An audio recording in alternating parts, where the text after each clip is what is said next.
especially over the weekends. So this is one of the things which we're doing. Alcohol is very much on the road, and we are doing working with the National Police Service, because that is the the enforcement agency. So indeed, we are doing driving operations, even during daytime, even randomly. Even during the day? Yes, yes, indeed. Drinking is not, of course, more often than not over time, and traditionally has been evening into a night event. People who partake alcohol before they go home or during festivities and all that kind of thing. But there's an increasing tendency of people even during the day partaking alcohol and driving, and we see it a lot of times with heavy commercial vehicles, borders, and many others. So drink driving is one of the major risk factors. In fact, we estimate up to 20, maybe to 30% of fatal road crashes have an element of drink or under influence of one drug or another one. So that is one of the things we really push, and working with other agencies, of course, to promote good behavior and on the road as far as people not abusing alcohol and other drugs, because this is a risk factor. What happens usually is that when you drink and drive, and I would want to tell Kenyans at large, and road users, of course, you drink and ride, drink and walk. Even walking is also, we've seen people walk, so it interferes with your body functions, what you call physiological functions, right from your eyesight. It does affect your hearing, it does affect your reaction time, your judgment. At times you become rash, you don't know at times the speed. So there are all variety of things which makes your capacity and capability to control a vehicle, which is a machine, it makes it very low or diminished. And that's why it increases the chance of a crash. So drink driving is one of a risk factor which we are working on, right from enforcement point of view, right from education and sensitization point of view, right from even working with the policymakers, so that we ensure that this is not easily accessible. And you've seen government coming big time dealing with matters, alcohol abuse in all sectors, because it cuts other sectors, not just road safety. And it's a good thing you've mentioned about drunk driving, because even the government, in its fight against illicits, has ordered the closure of bars within stages, because some of these drivers, when they're waiting for passengers, they just go in, get one or two, and this causes accident. Let's look at now that you're back on the road. I don't know why in the first place you were off the road, now you're back on the road, and maybe you can tell us some of the strategies that you have put in place to ensure that our roads are far much better in terms of security, in terms of safety, than they were before you are back on the road. Yes, what I would want to say is that we've actually been there on the road. Not in, we do some what you call joint operations. Joint operations means that we leverage on each of the agency's strengths and mandates and responsibilities, so that we don't do things, little and small pieces out there. The whole idea about all government approach to an issue is something which is very critical, and road safety requires that multi-sectoral partnerships and collaboration in that. So when you are always on the road, and we've been, is that we leverage on strengths. We do motor vehicle inspection, we are good at sensitization, the police have the enforcement power, and so all these things we leverage on each other's mandates and strength, so that we get the very best out of these programs or out of these operations. So that is one of the things I would say. Now, you did ask that what are we doing as a way forward to drive matters road safety to a higher level in terms of people getting more safe. I want to report this, that in the next, probably on 10th of this month, and we'll be inviting you as the media, and indeed a number of Kenyans, is that we'll be 10th of May? Of this month is of this month. Oh, April, okay. Yes, April, yeah, 10th April, is that there'll be a launch of the National Road Safety Action Plan.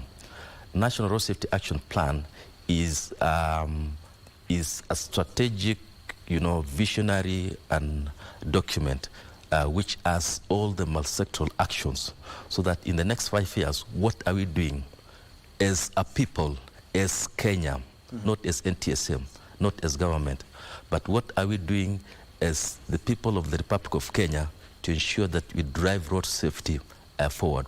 So there'll be the role of the media, bent, and I'm sure you give you some work to do exactly what you're doing here, yes. Probably a bit more elevated so that we see each other more often than you know, what you mentioned earlier, that it's been a while. Yes. So everyone will have one role or the other. For both government, what are the road agencies doing? What are the private sector doing?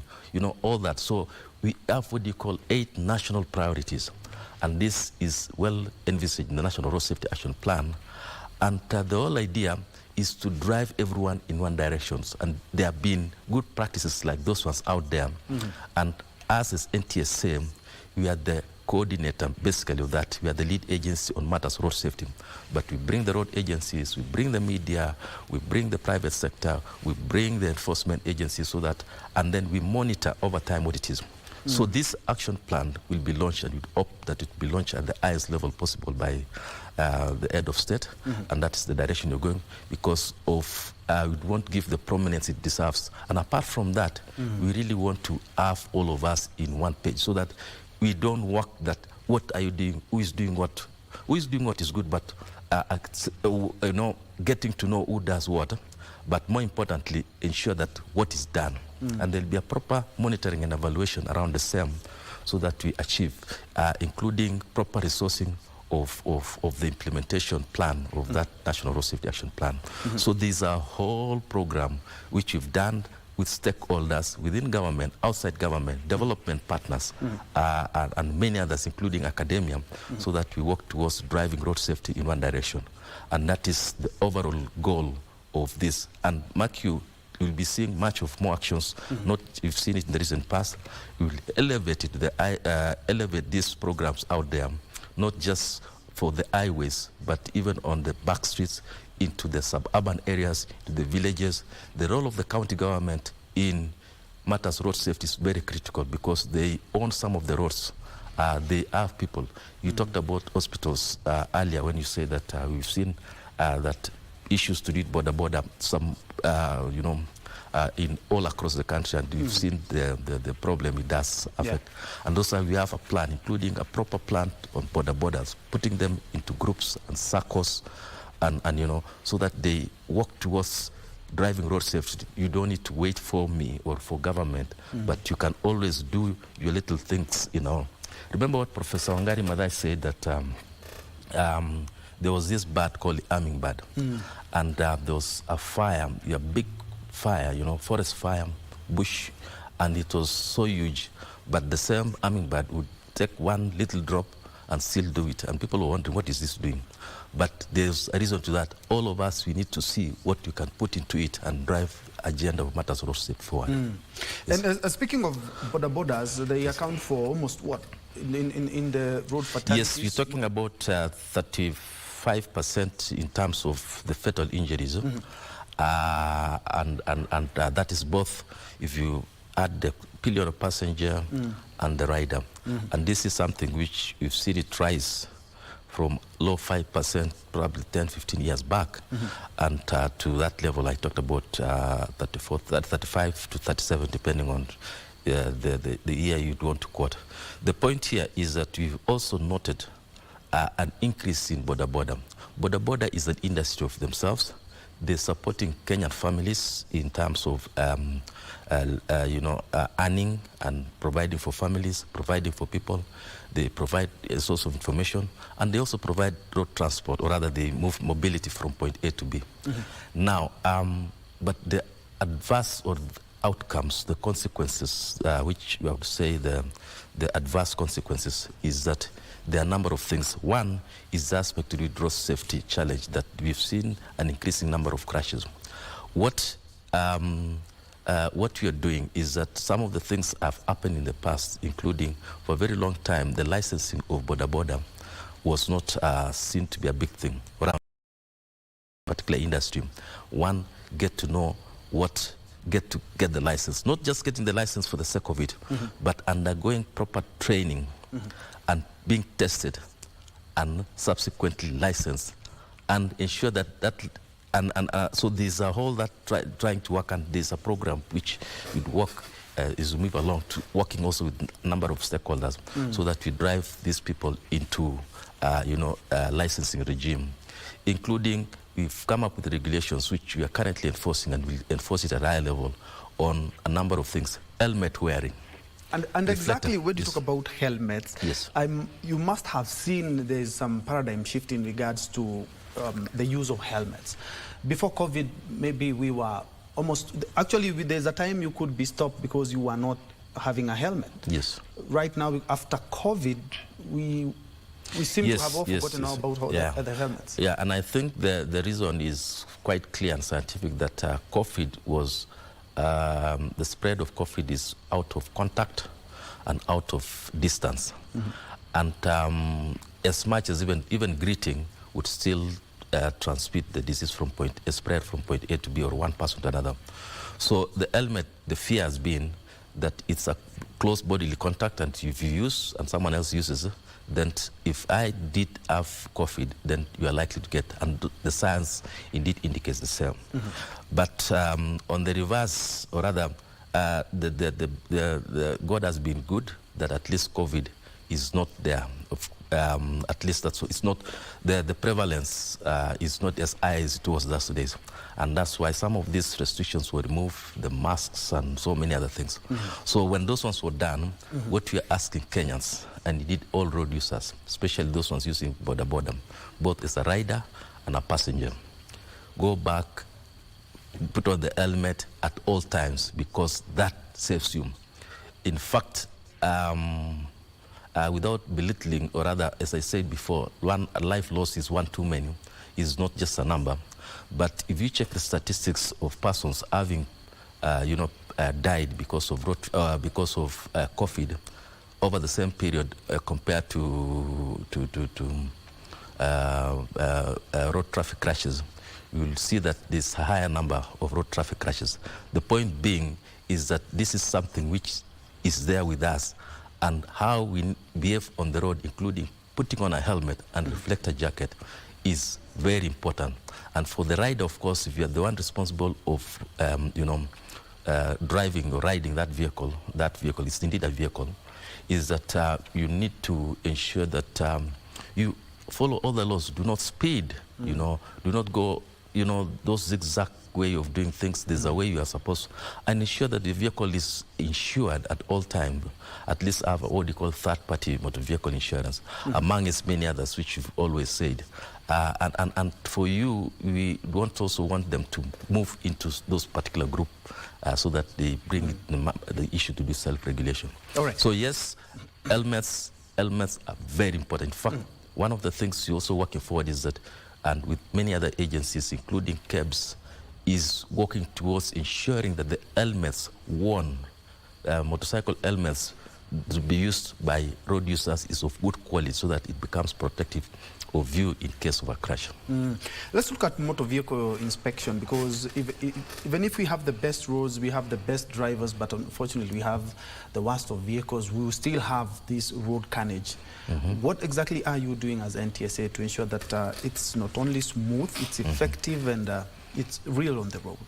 Yes, I'll bring a number of things. One is that indeed the contribution of the vehicle on matters roads or road safety, or the opposite of road unsafety, or rather, that kind of thing, is there, and there's a percentage to that. In fact, we have a percentage that I think about 10 to 15%. Largely, in fact, much of it is behavioral, is the human aspect, which I kept on mentioning before. There's the aspect to do with the road, and then there's aspect to do with the vehicle. So the Kenyan laws, let me start with that, is that the Traffic Act demands or stipulates that vehicles, PSV, that is public service vehicles, and heavy commercial vehicles, heavy, what you call HCVs, are supposed, that is, if you have a vehicle you're using for commercial purposes beyond 3,050 kilos, that's about 3 tons, then you're supposed to be subjected to annual motor vehicle inspection. But is that happening? It is happening. In fact, the only thing is that we've also seen vehicles, people don't bring their vehicles for that. And that's why working with enforcement agencies is we try to push them so that they come for motor vehicle inspection. The other thing is that vehicles are increasing in this country, and we'd want to work towards having all of us have motor vehicles. Your vehicle, the one you drove in the morning, or whoever else did, is that subjected to motor vehicle inspection annually. That capacity is used because we are talking about 2-3 million vehicles. So that's why, as a government, we are currently working on some piece of legislation which is going to address that, and that involves outsourcing motor vehicle inspection. Outsourcing means that government will not be the ones conducting, but as the regulators, NTSA, will be checking on the garages, your quality of your staff, your inspectors, quality of your equipment, you know, all what it goes, so that you ensure that you did do the right thing. And for us, we'll be having a small number of motor vehicle inspection, and that increases the capacity so that we have more people have motor vehicles inspected, including me and you. So yes, we all need to have our vehicle inspected. But on another note, and I say this again, road safety is not a government function, it is everyone's responsibility. As we speak now, and this is what I'm telling Kenyans out there, is that if you have a vehicle, ensure that you always do servicing before, especially before long travel. But we've seen people having their vehicles not serviced at all, and most Kenyan vehicles actually have, you know, you can get to know how, is it after 5,000, is it after 10,000, what are you going to do, how are your tires? Some things are basic. We are not asking too much, but you're saying it is very, like you now, Ben, at times you see a vehicle and you see that vehicle it's not safe, and you're not trained. It's because what is happening there, or what has happened to that vehicle, is purely is something common sense, that that person needs to have the tires. This wipe is not working. His lights are not working. You know, some very basic things, including, you know, ensuring that your vehicle have, you know, substance. So yes, so we need, as much as we do the inspection, we want people to make road safety personal, so that you always ensure the vehicle you keep, whether for business, whether for travel, whether for family, is always, including border. Yes. And I'm also looking at inspection. We have had issues in regards to integrity. And now that NTSA is back on the roads and the cops are back on the roads, let's be very honest, Doc, we have a lot of corruption on the roads. How do you plan to mitigate this? Because at the end of the day, the corruption itself is also contributing to the fatalities on our roads. Yes. Corruption is something which goes beyond our mandate as NTSM in terms of prevention. We prevent from where we sit. And one of the things we are working on from our motor vehicle inspection centers, and indeed most of our services, and this is probably what you've seen, the government of Kenya is pushing anything which you can automate to be automated. I'll tell you for a fact that motor vehicle inspection can be automated, and it has been automated. In fact, as we speak, we are building a model center to automate. Automation removes, you know, that human-to-human interface, which has been, so if the machine doesn't know you as such, and you'll find that over time, much of the things like, you know, checking brakes, checking tires, you know, and all that is automated with proper systems, so that even physical evidence in terms of videos and records are very clear.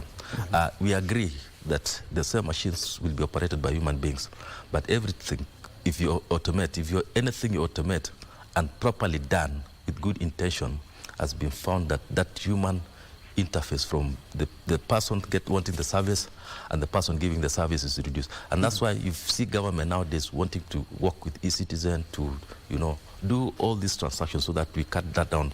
And of course, it comes with better service delivery. It brings, you know, efficiency and effectiveness and all that kind of thing. So that's one of the areas you're doing. Now, I've always said, and this is that corruption is a human being problem, and it takes two to tangle. So whoever is giving and whoever is receiving. I am not defending any one of them, but it's wrong. And I think for us as Kenyans, we need to go back to our roots. In fact, we've known people who are very, even institutions, circles, transport circles, who are very firm on their drivers, and you'll find that they never, because if you stop, I have not done anything. My vehicle has all what is required from the driver license to all. And the management of the city, if you are stopped, just tell them, fine, we'll talk to my SACCO, transport SACCO. And over that is that you're giving power. And this is why we come to such studios that we are telling people, you don't need to. This is something we need to fight, all of us, as a people, as a country. And for us, of course, if talked about matters, even driver testing currently, we're working towards automation of the same, so that when you want to have your driver, you walk into a place like this, you have a machine, you have a simulator, whereby you'll now gives you scenarios, dark, foggy, slippery, speed limits are being posted in front of yourself. What can we expect? And from that now, you will be able. It does, max. They'll tell you max is 30% or 40, and for that one you can't, because the machine is operated and the records are available. And if no one will tell you if it's you got 80. Someone saying, if you want me to get you to 80, do the following. So that is the beauty about automation, and we've seen it. So we're working on our automation of motor vehicle inspection, automation of driver training, driver testing, among as many others, and NTSA. Maybe perhaps when you're still on that point, Yes. you can tell us about vetting of the driving schools, because at the end of the day, we also need to churn out competent drivers on our roads. Correct, yes. Yes, so that is an area which we've done it before and we'll continue doing it. You remember that for a very long time, let me start it this way. For a very long time, driver training in this country has not been based on any standard. Basically, did not have what you call a curriculum. What you teach in your driving school, or the other driving school, or the other driving school, even from branches of the same driving school, are different. So we came up with standards, and that's why we developed what you call driving school curriculum, which is attached to what you call driving school laws. Now, this curriculum states that for you to drive a motorcycle, you need to have theory for this period of time, and this. And then for you to become a driving school, to be given a license for a driving school, these are the minimum. You should operate here, you should have this instructor with a license, you should have this, a vehicle for testing this, and the curriculum, we monitor them all along. Yes, as we said, some things are historical. Driving test is something even was pre-colonial, before we got independence. So there have been challenges all along, but we are streamlining that, and we've done a number of vetting exercises. In fact, others are being planned way forward in the next, not so long before the end of this financial year, probably the next early next financial year. So that vetting of all those riding and driving schools, so that they are in keeping with the standard provided. And the standard is what is currently in what you call driving school rules, and it's very clear. Do you have a riding school? Where does it operate? We don't want it to operate on top of a bar, for example, or that it's a driving school, and when you get there, it's only one person. You need to have, in fact, even the staffing, even the class. If you have 30 students, what type of class? Because you don't want you also to cram them together, and lesson plan. So it's a whole range of reforms which are currently working on the issues to do with driver training, which is done by driving schools. For us as NTSAs, we give the license, we do quality checks on those institutions, of course, including, going to do that, going to what you call quality assurance. Then driver test is what we do as a government, now as NTSA. And those are things we are working around, including now introduction of what you call automated, automated testing, both for theory and for practical. And the theory is, you'll be seeing quite soon. In fact, we are currently working on a model center in Thika, and it have all those features, including the tests which are done, and that kind of thing. Because we need to work towards ensuring that we get the best drivers out of, as you still talked about, have drivers churned out of driver training and testing and licensing to be good drivers. Yes. And still on drivers, because there are some drivers who have, let me say, perennial offenders. You find that somebody has had like 10 accidents and still that person is still on the road. There should be some sort of a points mechanism, and I'm quite sure that the new generation driving licenses. I saw yesterday, let me just go to those figures. Yesterday on X, Yes Transport, Kipchumba Murkomen said that 41,827 number plates, 235,229 logbooks have not been picked, and I believe 52,192 smart driving licenses lying uncollected at your offices. Yes, that is, and you had the cabinet secretary mention and indeed telling Kenyans, go and collect your documents. Kenyans have this tendency of very quick to go apply for a document, whether it's a passport, whether it's an ID or birth certificate, now with driving licenses, but collecting them at times is they don't collect it. And that's why we even come up with a mechanism whereby if you don't want to come to our offices, you can as well just get us where we'll drop it for you, post it for you through the postal corporations of Kenya and many other, so that you come. We always drop messages on your phone, please come and pick. Indeed, many have come to pick, but you can always make more. We want Kenyans to collect those documents. Now, back to what you talked about. Yes, this particular smart deal wasn't made just to become smart for no reason. The reason being is that once we've rolled this out across the country, and many of those would want to be collected so that they are with you, is that we'll want to conduct something called instant fine regime and what you call the merit point system. What you are saying is that, for example, in the instant fine regime, is that if you do a small offense on the road and blocking, obstruction, or some low speed limits above the legal limit, and a few others which are listed because we have rules, what you call a small offense, minor offenses rules. Now, with those ones, we don't want to jam the courts, so that we would want, if you agree that this is what I've done, then you get fined there and then, and we proceed. Yeah. Because one of the things we've noticed, and this is why, is that also courts, we have a whole traffic court and filled with cases. Some of them are fairly, what is the word? Fairly minor, such that it can be administered. If you say that this is offense, I agree that I violated this particular section of the law, and it's classified as minor offense, then I can be fined and I send the money through the system into judiciary. But as you do that, then you lose some points, what you call demerit points, so that if you are quick in doing mistakes within the shortest period of time, then you'll have lost your license. So that is what you do in what you call the merit point system. Drink driving, for example, is with one, you lose that license for 1 year. That's what you current.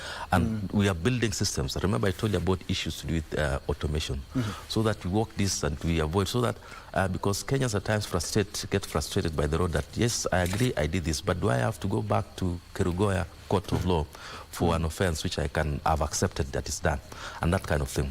Now, so that is exactly. But you talked about repeat offenders, what you call habitually. Licenses, and especially in the matatu industry, you have many. Yes, and you've done. Licenses can be revoked. Licenses can be suspended, and revoked can go as suspension for a period of as long as. These are some of the things. We've had licenses of some of the riders, and then on top of that, you can as well be fined heavily, and there are fines to those particular effect, including imprisonment. But we've done it. And some of the riders and drivers, we've had to subject them to what you call a retest, whereby you now go back. We feel that, especially those licenses, some of the people did not, before even the coming of NTSM. Yeah. So we subject you to a retest. And before that, you need to go back to class so that you understand the basics.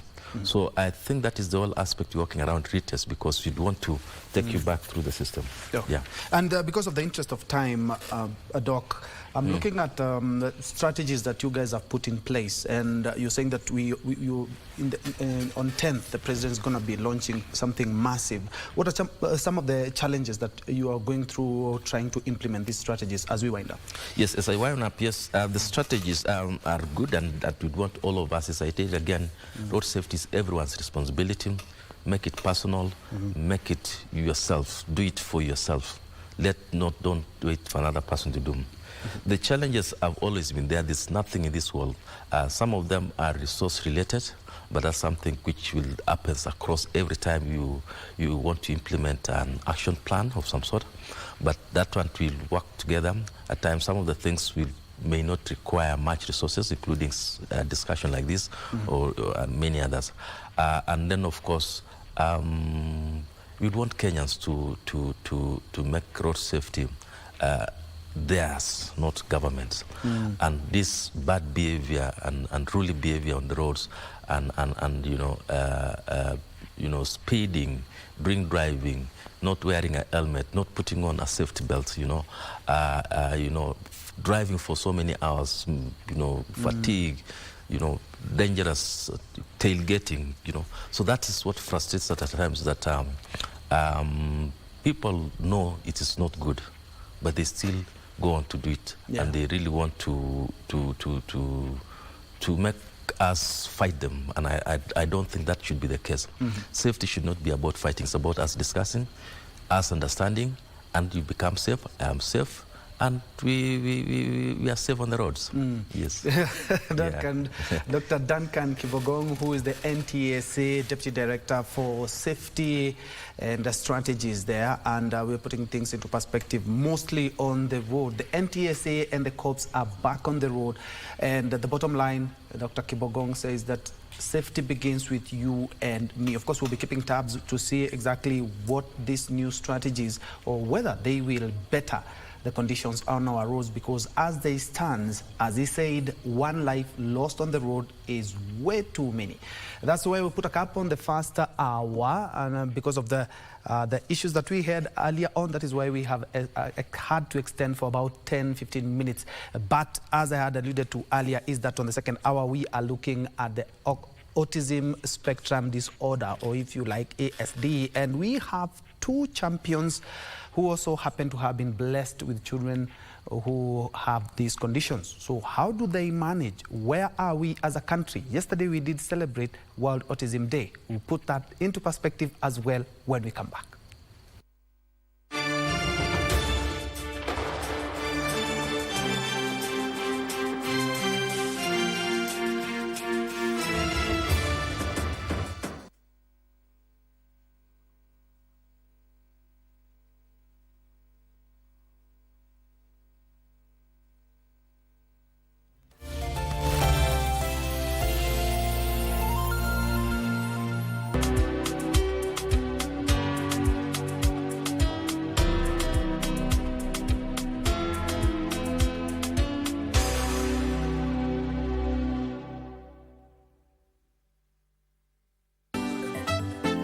You mean you're sad because your wife to be had blocked you? Come see the 7 wonder of the one. Fala is Galai. Fine. The love of your life amekupiga character development. Kamele, I pray for the day you will relocate to the city. She'll definitely go to the School of Character Development. Apenda spende. Aya, mwanaume unaonekana tunalia mbele ya wanawake. Tunakufunga kwa muti. Tunakuweka vipoko mpaka choi wake asubuhi. If you think your girlfriend has heartbroken you, then haujawahi penda pesa alafu pesa ikakataa kukupenda back, my brother. What are you even speaking about now? Mimi nilikuingiza mahali yoyote kwa matatu. Si wewe ndio libeba mimi. Shut up. Wewe. Na utaendelea na hiyo ndugu yako hapa. Sawa. Kazi ya makanga umesema ni kuweka watu kwa kali, si ndio? Kazi yangu ni kupepa watu, ni wapepe na mkono ni waweke ndani ya kali. Look like Angel. Angel sasa, Angel anakujia wapi kwa hii kesi? Hata hawezi kaa. Amesema mimi ni msumari mwema. Msamaria mwema. Sasa unatuharibia hewa ndio tukuachilie. Hapana. kameponyoka tu si. Mako, are you okay? I'm okay. 100 million 50%. Niko sawa. That's the urgent thing you have to tell me right now, Alhure. The thing is, I am not the only one after Mr. Gaspar Infante. And what do you mean by that? But the more that I try to investigate him, the more I realize that there's something very shady about him. Because why would Olegario Montoya be interested to see me change sides in this case? Can I pick you up at around 7? How does that sound? Oh, all right, you win. Yes, that's my girl, Fabiola. You know that Alonso happens to know someone who knows the events of the past. Maybe there's something there that might interest you. Well, it would be nice if the two of us would set a specific date for us to talk about that. Is that fine? Definitely. Whenever you want. You are getting out of this house now! Whatever you say. But I'll say it again, Mother. I may leave Amparo, but it doesn't mean I'm not going to love her. In fact, quite the opposite. This will only strengthen my love for her. Las Bandidas. On KBC Channel 1, we are a TV station like no other. Get a taste of the best in entertainment. Yes, indeed. Feel the passion. Will you promise me? I swear that you will never lose me. I can't get married to you. I'm sure you knew about it! That's why you're making fun of me! Experience the drama. Get out! Who's the man in this one? And the laughter. Hii wigi umevaa kichwani. Sile wakati tulikuwa tunaapishwa tukapewa mheshimiwa.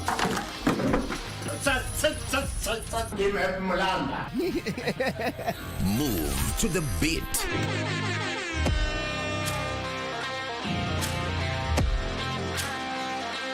We are live from Broadcasting House. And get informed on the latest happenings. KBC Channel 1. Wow! We are the full package. Oh yes. And Kenya's watching. Thank you very much for joining us.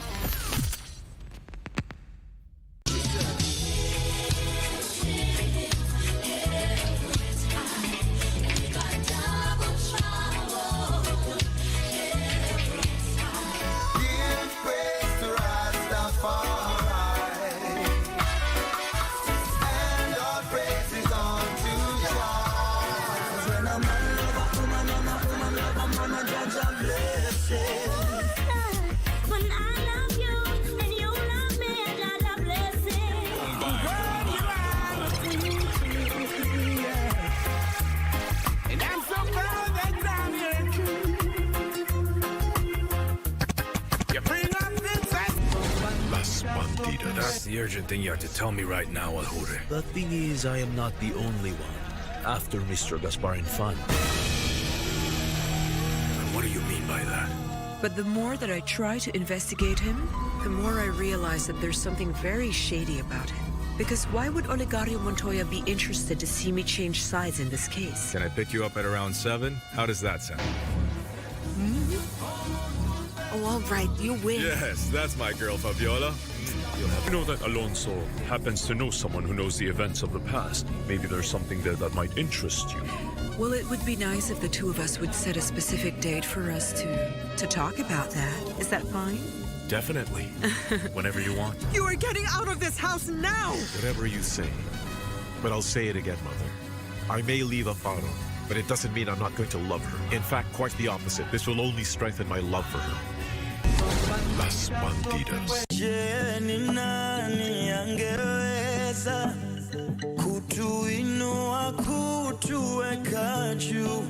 Fasting is just abstinence from something physical, temporal, so that you are able to gain some spiritual advantage. So basically it doesn't just entail food? No, it doesn't entail food. And in fact, that is so critical because there are people whose passion and priority is not food, actually. We are dealing with a very interesting generation today. If you took away something like social media, for instance, to them is a very big deal from maybe food or something else. So we can fast social media? Correct.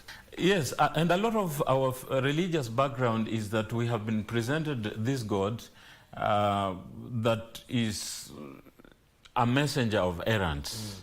I mean, God is an ATM. If you want something, you pop in your card and you get cash. If you want to send him to errands, there is very little correct fasting that is happening in the church today, I dare say.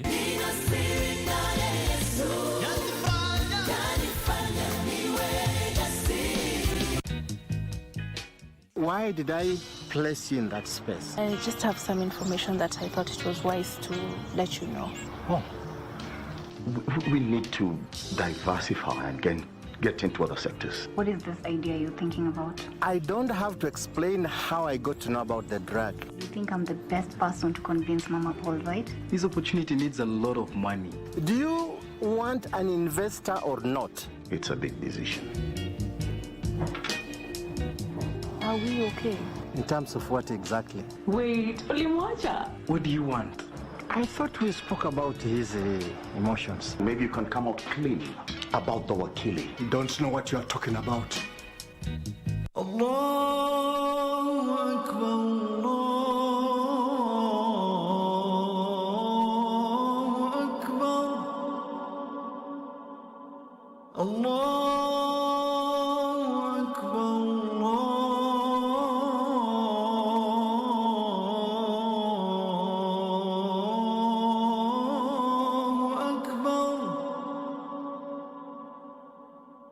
أشهد أن لا إله إلا الله.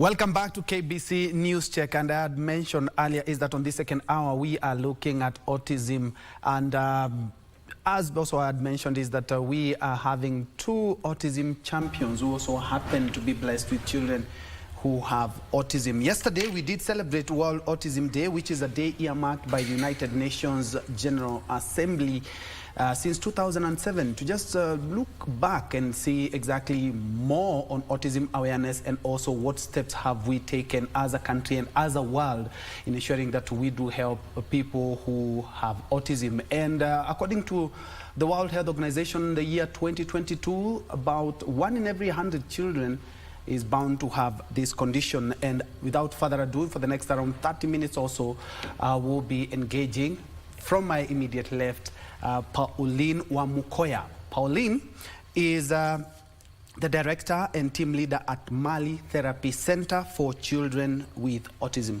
Karibu sana, Pauline. Thank you so much. And just next to her, we have another beautiful lady, Felista Mudoni.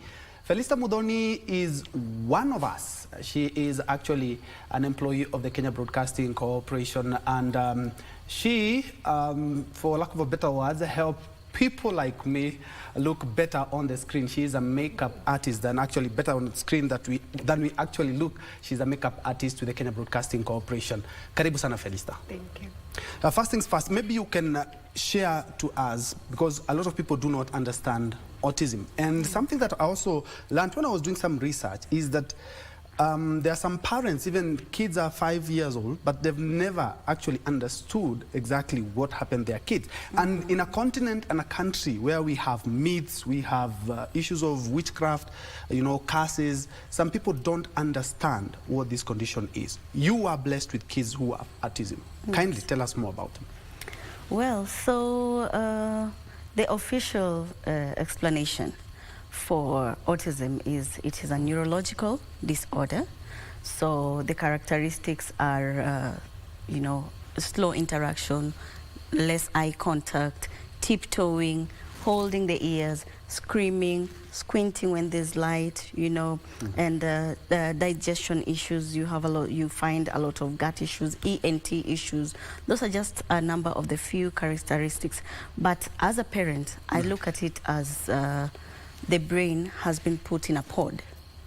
So what you need to do is, because the brain has not been exposed to education, to interaction, to all that. So I tell people what we need to do is just remove the brain from the pod and expose it. And when you talk about myths, there's so many myths that are going on. Oh, my child has been bewitched.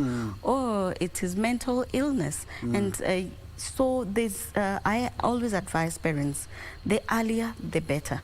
Get a clear diagnosis, then from there you'll be able to help your child. Because at the end of the day, you cannot help a child if you really don't know what you're handling.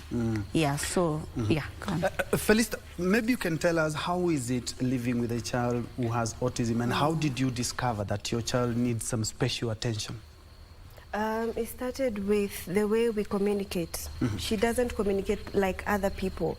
She will flap her hands, maybe rock. Sometimes she doesn't like playing with other children.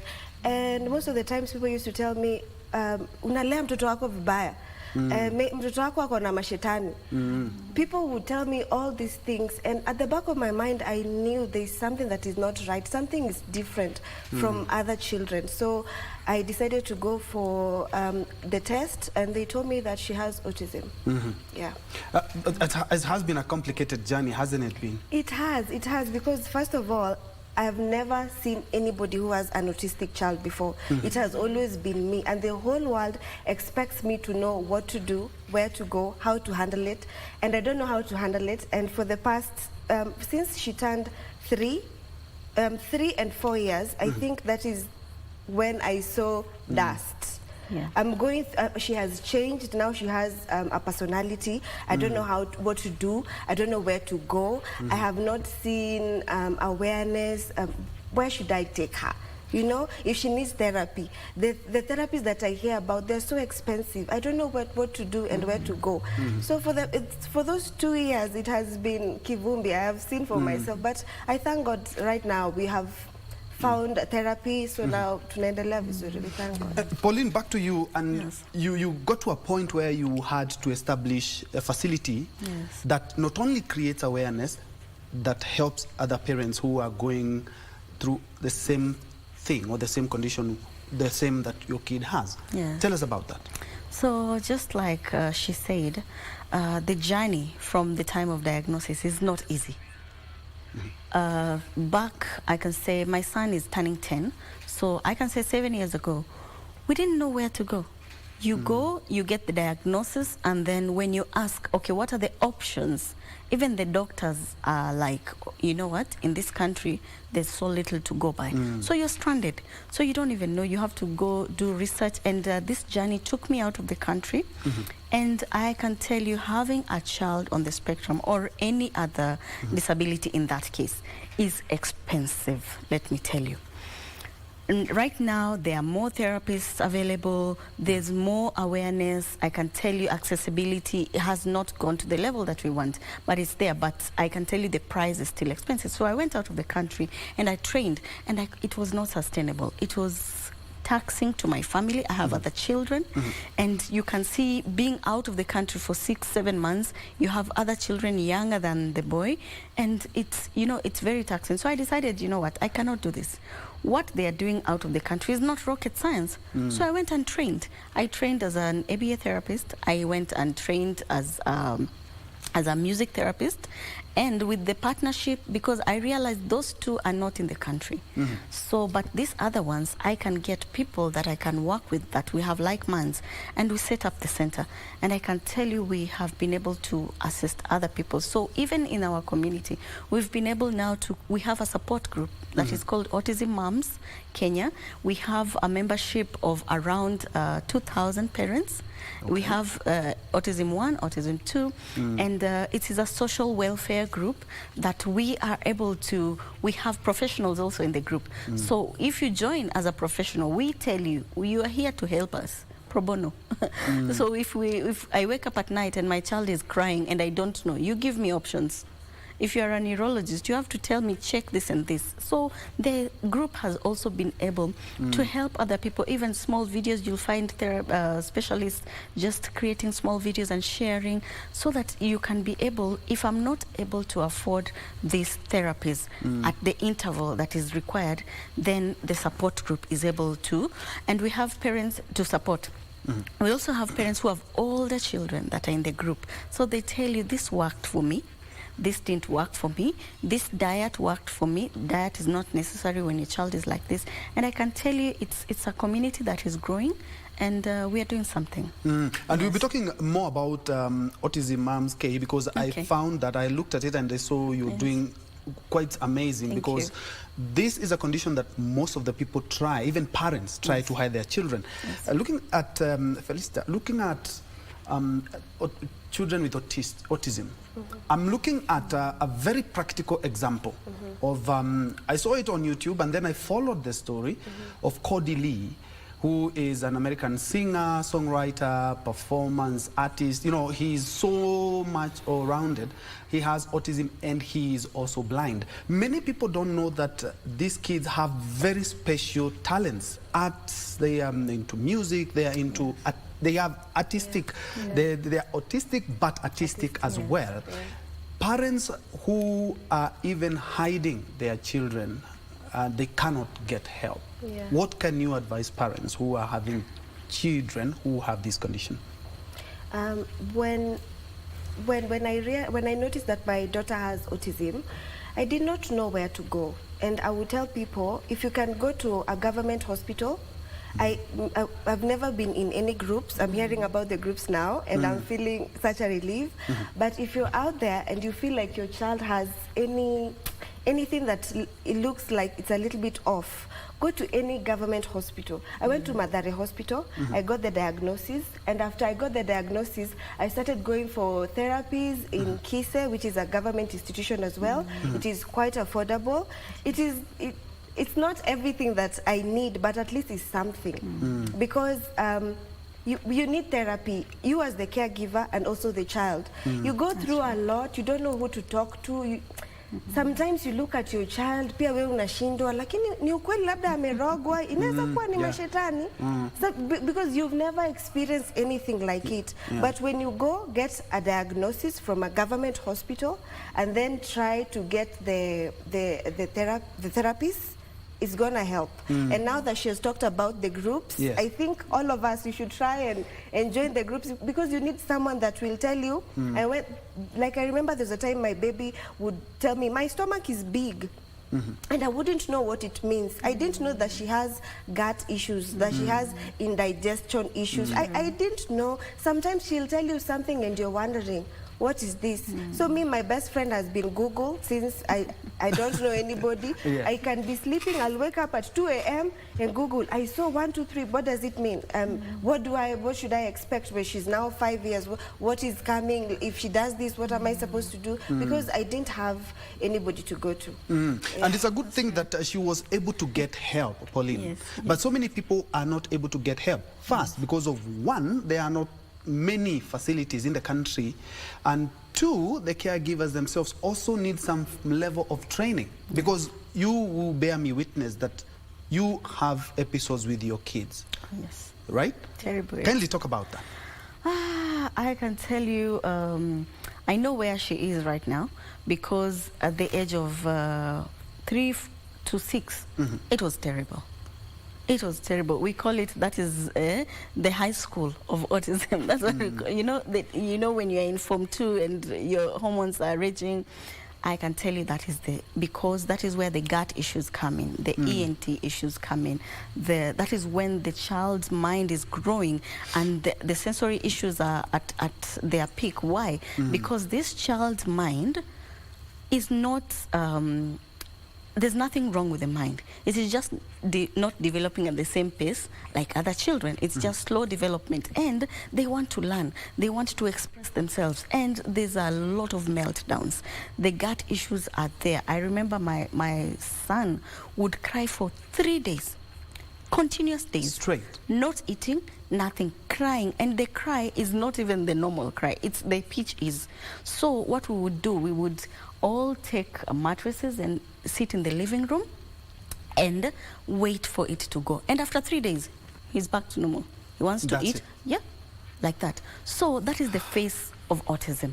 And I can tell you, for parents, without getting assistance, without getting someone to tell you this is normal, it will pass, it is a gut issue. So we got to the group and I would post the video and a parent would say, that sound, the way that child is crying, it's a gut issue. Have you tried giving antibiotics? I'm like, or go to these pediatricians, because also I can tell you there are some doctors who don't know what to do. They don't know what to do. I'm not saying that they are messing up, but they don't know because they have not gotten in contact with children with these challenges. So the more we are talking about it, the more in the group we are making it is okay for you to share. You're not allowed to share anything out of this group. It is a safe space. You can tell us if you have not taken your child for therapy, why have you not taken them? Then it gives you that opportunity now to be open and say, okay, you guys, this is what I'm facing, and you can get help. Yeah. Felista, while doing my research, I've noticed that gadgets, phone, tablets, screen, cameras, they kind of sometimes have an effect on kids with autism, and the caregivers, mostly their house helps perhaps, or teachers in school, do not know what to do. What are some of the advices that you can give for caregivers, because at least you've been there, done that? I'd say just let them. But most parents say that you should not let your kids play with the phone or with the tablets, but God works in miraculous ways. Me, for my case, my daughter had an issue with understanding emotions.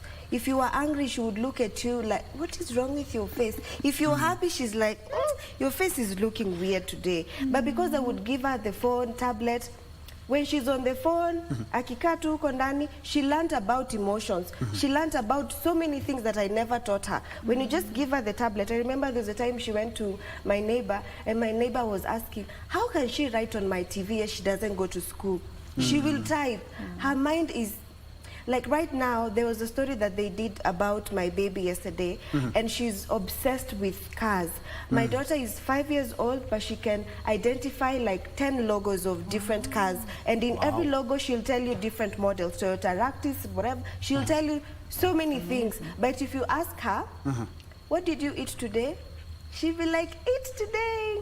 Yay! She won't answer you because the problem is with communication. Yes. But because I give her the phone, she will learn other things. She will learn how to kumsaidia sikakue na maasira na vitu mingi. It will just calm her down, and you'll realize they're so good at the gadgets, because izo kujua about the logos, about typing things, learning about emotions, learning about different things amezi learn through the gadgets. So naweza sema, yes, I understand parents say, oh, if you give your child the phone, hawataongea, watachelewa kuongea, but me, I've seen positive impact because of giving her the gadgets. Yes. For caregivers, yes, you at Mali Therapy Center, of course, you have to give some care for those people who come with children that have autism. And also at Autism Mom KE, you're doing a number of things. What is the one thing, or two things, or even three things that you can advise their caregivers? Because I believe that is where we need a lot of emphasis. Yes, that's true. Oh, thank you for that. So I'll tell you, first, our vision for Autism Moms is to empower, educate, and support. So we do exactly that. So empowering, we do, for example, my journey. We take our personal stories and take them to the group and use them to support. Because what worked for me, I put my child at home for homeschooling for 4 years. I realized that there's a very vibrant homeschooling community. So what I did is got the lady who's in charge of the homeschooling community in Nairobi, and I we did a Zoom and we trained the parents. How do you set up a classroom at home? How do you make it, you have to be very intentional about what you're doing. So we were able to convince a number of parents that it is not, I know from our background, education is important, but what about the quality of education? Because there's no point of you paying a lot of money and your child is just running around the whole day and not getting anything. Later they ask you to leave because the school has no capacity for your child. So we told them, for example, homeschooling. We also have those videos that I'm telling you about that we share in the group. We advise them on, we try to bring them back to the idea that therapy is most important, because therapy, I can tell you, is the only solution that we have. Remember, autism has no cure. So most will come with, oh, I went to someone to pray for the child or whatever. We listen to you, but at the end of the day, we bring you back to the reality and we tell you, you know what, there are these therapies that are available. KISE is offering this. Our level 5 hospitals are offering this. Diagnosis, you can find it. So we give you tools that will really help you. We also go to them. We create awareness on the ground. We visit the schools. So far, we have partnered with the NCPWD, and we have been doing autism awareness in schools, where we have spoken to a number of schools, and they have said that if a child is coming from Mali, if a child is in autism moms, we are going to take them in on condition that you come and train our teachers. So what do?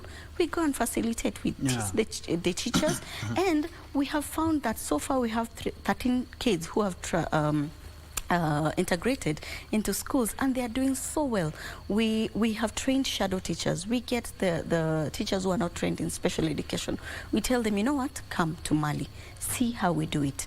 Enter in the program. 1 month you are in ABA, the next on OT. So by the time you're going back to your school, you know how to identify, because autism comes with other connected disorders like dyslexia, like dyscalculia, like Down syndrome, CP.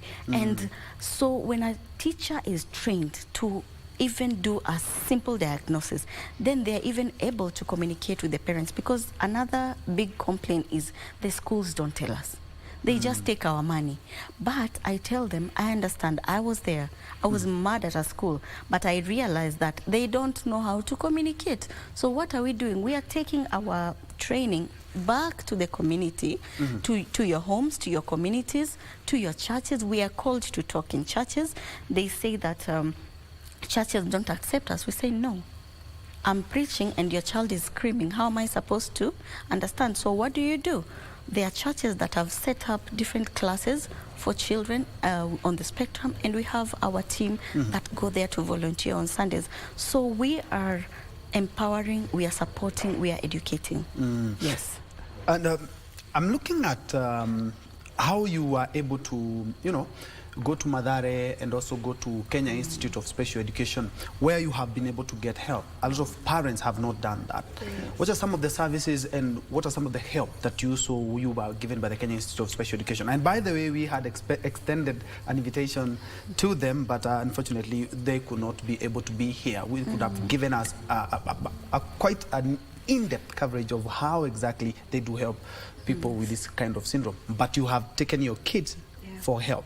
What are some of the therapy sessions that you have seen which can help other parents who do not know about that? I only knew about speech therapy and occupational therapy. I never knew that there is hydrotherapy, there is dark room, there are other things that will stimulate the child. I never knew. I get excited when we have an appointment. I get excited because I get to see so many things that they have that they help with the child to cope.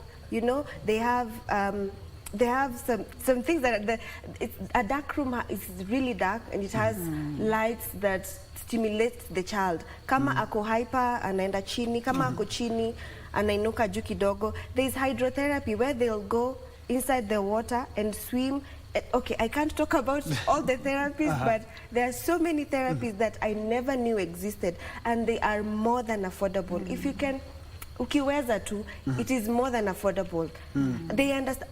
When my problem was because I never had anybody close kuniambia where to go and how to do it. I was very overprotective of my child. I had this the first time I took her to for an assessment. I didn't go to medical assessment. I went to educational assessment, and I realized you should start with medical before you go to educational.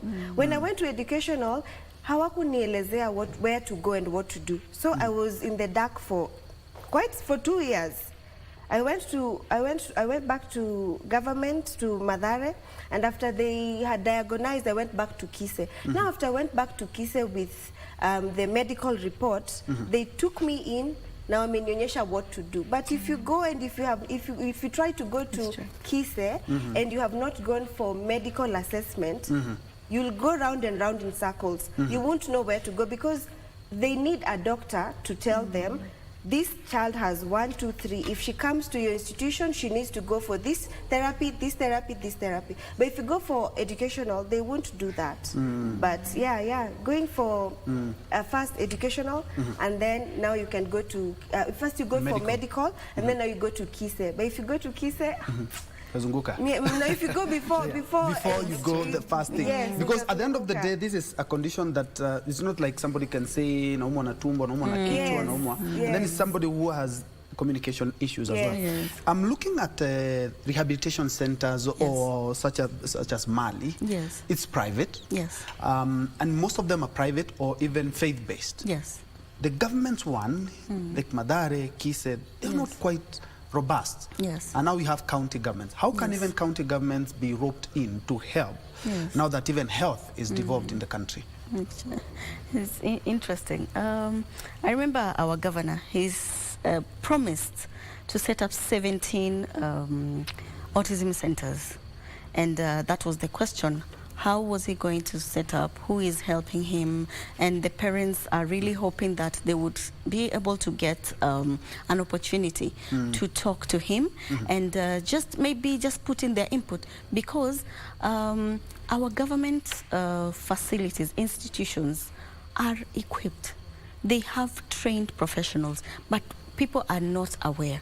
Like she's saying, Kise is a big facility. It has a lot to offer, but our parents are not aware. They are not aware of the facility. They are not aware of what it can, how much it can help, the difference between why they need to go to a hospital and then Kise. You know, she said it very clearly. There's an educational assessment, there's a medical assessment. Both are very important. There's also the disability card. There are some institutions that have partnered with NCPWD and they offer services, you see. So the government is really trying in these institutions, but we are not aware. We are not aware of what they are offering, how much, how do we support them? Because there are parents who would come in and say, okay, fine, you don't have an assessment kit, I can support in that. So if the parents are the ones who are feeling the pinch, they know the journey they've gone. If the government is able to partner with the parents, I can tell you we won't even have those private institutions. We won't have need for the private institutions because they are few and they are quite expensive. So if the government would partner with the parents, it would help even in lowering the costs. And because of the interest of time, ladies, let me give you each a minute each. I want you to speak to parents who, one, there are some parents who hide children with disabilities. There are parents who do not know they can be able to get help. And there are parents who have not sought help at all, or even caregivers. I want you to look, camera, and kindly speak to them. Okay. First, before I go to the parents, I'll talk to the government, please. Please make sure that you have enough awareness, because there's no way I'll take my daughter or my child to look for help if I don't know if they need help. So number one, the government should create more awareness. And you as a parent, if you have a child who has disability, mental disability, anything, mpeleke to the right institution. Answer na medical assessment, then go for educational assessment. It's going to get better. The therapists, they work magic. I have seen. They will improve. I know it's difficult. I understand. But trust me, it's going to get better. If you seek help, it's going to get better. Thank you, Felista Mudhoni. Yes, Pauline? so what I can say is, I don't know which camera to talk to, but what I can say is to the parents, early intervention is key. And when I talk about early intervention, a child on the spectrum can get a diagnosis as early as 18 months. Don't wait. Mothers, let me talk to you directly. You know when there's a problem. You know it. Please don't ignore that feeling. Go and seek help. Our level 5 hospitals, when you go to the occupational department, I can tell you, you will get results. Remember, it is autism and other related disorders. I will also ask, seek help.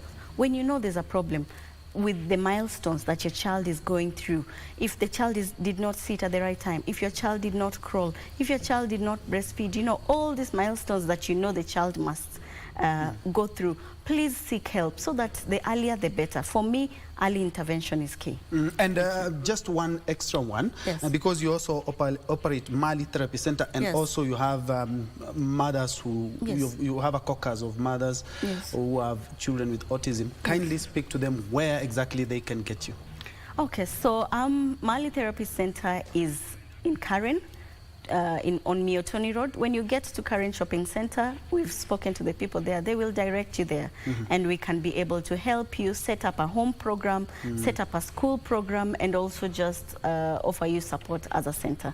Of course, you can also check them out on their social media spaces. Thank you so much, Pauline Mukoya, who is the director and team leader at Mali Therapy Center for Children with Autism.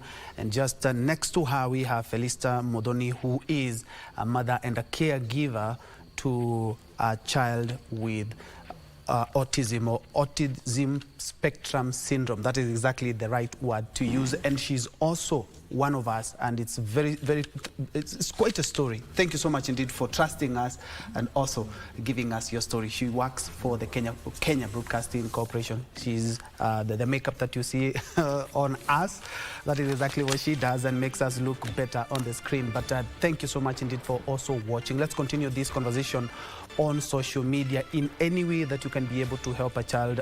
One of the things that is actually big bottleneck is the stigma and the lack of awareness. My name is Njue, and Lensa Odingo has been our sign language interpreter for this live newscast. I'm now giving the baton to my colleague Kasichana Masha for Kurunzi Mashinani and Tamrini. You have a good one.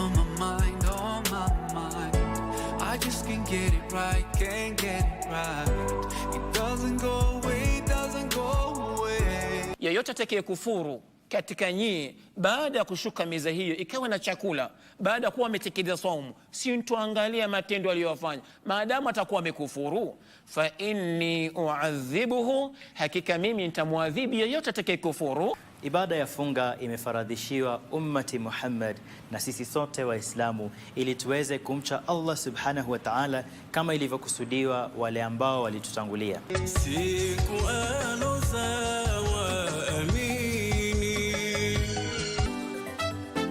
You mean you are sad because your wife to be had blocked you? Come see the 7 wonder of the one. Fala is glide. The love of your life amekupiga character development. Kamele, I pray for the day you will relocate to the city. She'll definitely go to the school of character development. Apenda spende. Aya, mwanaume unaonekana atunalia mbele ya wanawake. Tunakufunga kwa muti. Tunakuweka vipoko mpaka choi wake asubuhi. If you think your girlfriend has heartbroken you, then haujawahi penda pesa alafu pesa ikakataa kukupenda back my brother. What are you even speaking about now? Mimi nilikuwa kutuingiza mahali yoyote kwa matatu. Si wewe ndio libeba mimi? Shut up. Wewe. Na utaendelea na hiyo lugha yako hapa. Sawa. Kazi ya makanga umesema ni kuweka watu kwa kali, si ndio? Kazi yangu ni kupepa watu, niwapepe na mkono niwaweke ndani ya kali. Look like angel. Angel sasa, Angel anakujia wapi kwa hii kesi? Hata hawezi. Amesema mimi ni msumari mwema. Msamaria mwema. Sasa unatuharibia hewa ndio tukuachilie? Hapana. Kameponyoka tu si. Mako, are you okay? I'm okay. 100 million 50%. Niko sawa. KBC Channel 1 imeandaa vipindi spesheli katika mwezi mtukufu wa Ramadhan mwaka huu kwa ajili yako. Allahu Akbar. Assalamu alaikum wa rahmatullahi wa barakatuh. Kando na ukumbi wa Kiislamu na hutuba ya Ijumaa, kutakuwa na makala